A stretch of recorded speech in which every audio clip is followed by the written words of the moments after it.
Testemunhos para a Igreja, volume 5, capítulo 51. A crise vindoura. E o dragão irou-se contra a mulher, e foi fazer guerra ao resto da sua semente, os que guardam os mandamentos de Deus e têm o testemunho de Jesus Cristo. Apocalipse capítulo 12, verso 17. Num futuro não muito distante, haveremos de ver essas palavras cumpridas, quando as igrejas protestantes se aliarem com o mundo e o poder papal contra os que guardam os mandamentos de Deus. O mesmo espírito que atuou nos católicos em épocas passadas há de induzir os protestantes a adotarem as mesmas medidas contra os que se conservam leais à lei de Deus. A Igreja e o Estado estão agora fazendo preparativos para um futuro conflito.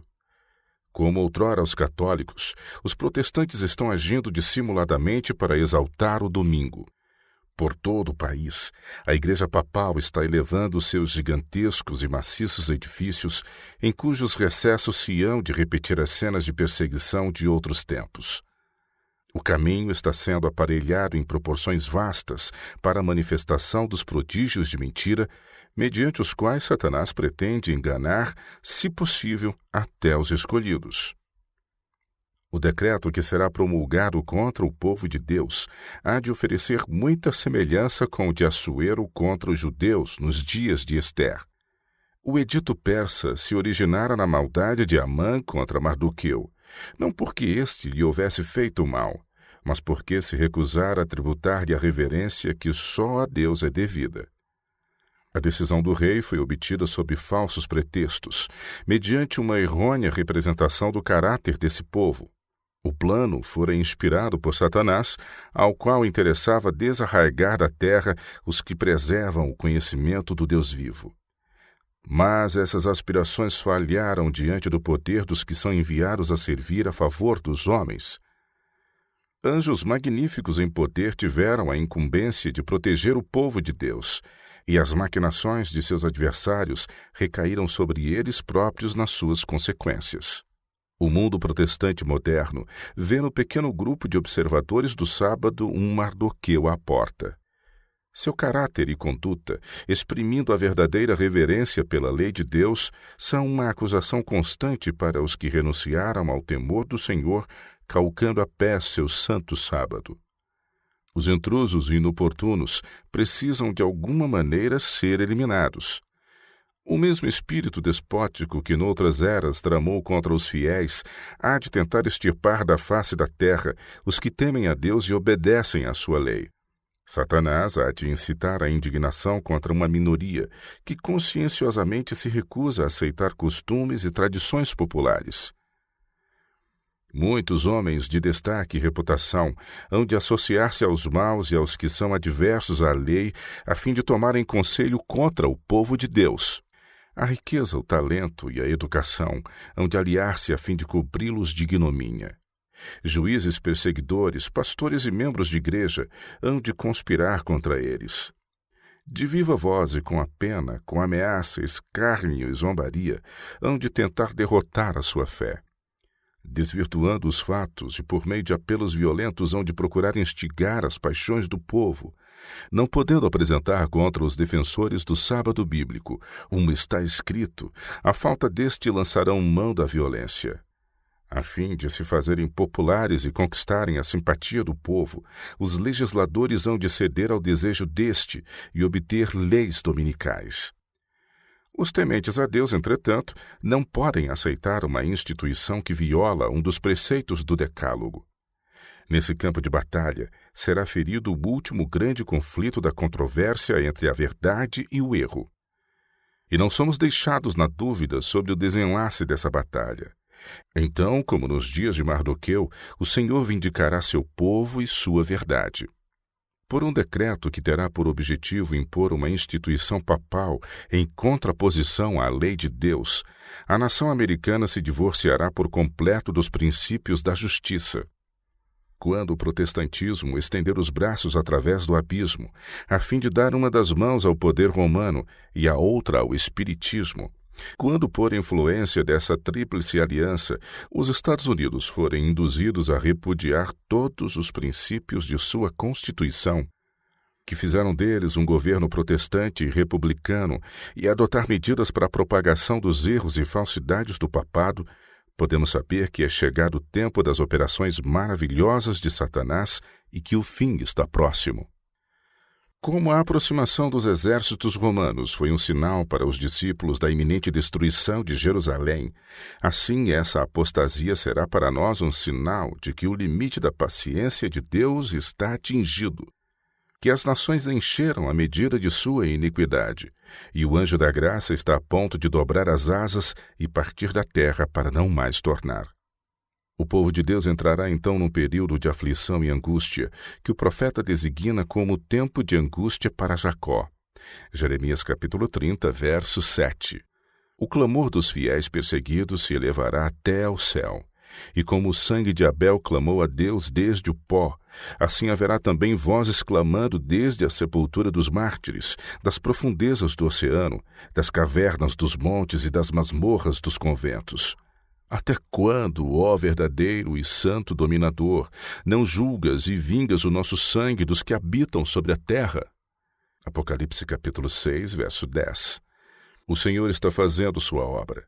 Todo o céu está em atividade. O juiz de toda a terra se levantará em breve para vindicar sua autoridade insultada. O sinal da libertação será posto naqueles que guardam os mandamentos de Deus, reverenciam sua lei e se recusam a aceitar o sinal da besta ou da sua imagem. Deus revelou o que deve acontecer nos últimos dias, para que seu povo possa estar preparado para enfrentar a tempestade da oposição e da ira. Aqueles que têm sido advertidos dos acontecimentos futuros não devem cruzar os braços numa calma expectativa da tormenta que se anuncia, consolando-se com a ideia de que o Senhor há de proteger os fiéis no dia da calamidade. Devemos ser como os servos que esperam seu Senhor, não nos abandonando a uma expectativa ociosa, mas trabalhando diligentemente com fé inabalável. Não é tempo agora de ocuparmos a mente com coisas de menor importância. Enquanto os homens dormem, Satanás está ativamente ordenando as coisas, de modo que o povo de Deus fique privado da graça e da justiça. O movimento dominical está agora preparando o caminho na sombra. Seus dirigentes ocultam seu legítimo intento e muitos dos que a ele aderem ignoram para onde os leva a corrente. Os intuitos professados são de índole branda e aparência cristã, mas sua fala há de revelar o espírito do dragão. É nosso dever fazer tudo ao nosso alcance, a fim de advertir contra o perigo iminente. Devemos esforçar-nos por destruir os preconceitos, assumindo a legítima atitude diante das pessoas. Devemos esclarecer-lhes a questão propriamente dita em torno da qual gira a controvérsia, e deste modo lavrar o mais eficaz protesto contra medidas tendentes a restringir a liberdade de consciência. Devemos examinar as Escrituras, a fim de estar habilitados a dar a razão de nossa fé. Diz o profeta: e nenhum dos ímpios entenderá, mas os entendidos entenderão. Daniel capítulo 12, verso 10. Os que por Cristo têm acesso a Deus têm um trabalho importante a fazer. Agora é o tempo de nos apegarmos ao braço de nosso poder. A oração de Davi deve ser tanto a dos pastores como dos leigos. É tempo de operares, ó Senhor, pois eles têm quebrantado a tua lei. Salmos 119, 126. Que os servos do Senhor chorem entre o pórtico e o altar, dizendo: poupa teu povo, ó Senhor, e não entregues a tua herança ao opróbrio. Joel capítulo 2, verso 17. Deus sempre agiu em favor de seu povo nos lances extremos, quando menos probabilidade havia de ser-lhe evitada a ruína. Os desígnios dos ímpios, dos inimigos da Igreja, estão subordinados ao seu poder e à sua providência que tudo domina. Pode mover o coração dos estatistas e desviar a ira dos amotinados e dos adversários, dos que aborrecem a Deus, sua verdade e seu povo, como se desviam as correntes dos rios, se assim o entender conveniente. Aquele que sustenta em suas órbitas as estrelas e cuja palavra domina as ondas do grande abismo, o grande Criador operará a favor de seu povo, se este lhe suplicar com fé. Restringirá as forças às trevas, até que a advertência tenha sido proclamada ao mundo e todos que a aceitarem estejam preparados para o conflito. Diz o salmista: a cólera do homem redundará em teu louvor, e o restante da cólera tu restringirás. Salmos 76, verso 10. Deus quer que a verdade probante seja colocada em primeiro plano, tornando-se assim um objeto de estudo e exame, malgrado o desprezo que muitos lhe votem. O espírito do povo precisa ser agitado. Cada contestação, cada censura, cada calúnia será um meio nas mãos de Deus para provocar curiosidade e despertar os espíritos que, de outro modo, continuariam adormecidos. Assim sucedeu na história passada do povo de Deus. Por recusarem-se a adorar a estátua de ouro que o rei Nabucodonosor construíra, os 3 hebreus foram lançados na fornalha ardente. Mas Deus preservou seus servos no meio das chamas, e a tentativa de impor a idolatria contribuiu para levar o conhecimento do Deus vivo aos príncipes e grandes homens do vasto reino de Babilônia ali reunidos. O mesmo aconteceu ao ser promulgado o decreto vedando fazer súplicas a outro Deus que não fosse o rei.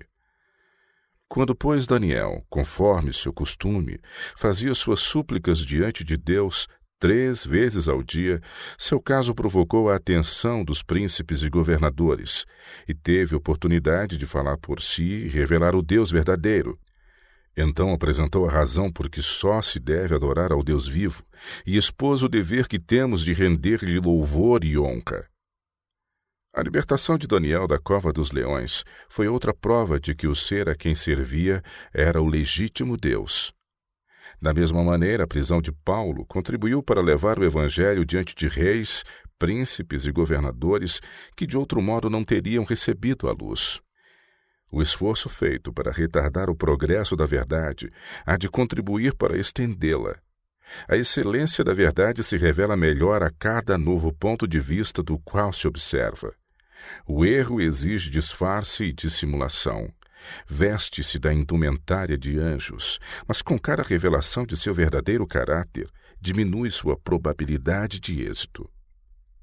O povo a quem Deus constituiu depositário de sua lei não deve consentir que se oculte a luz.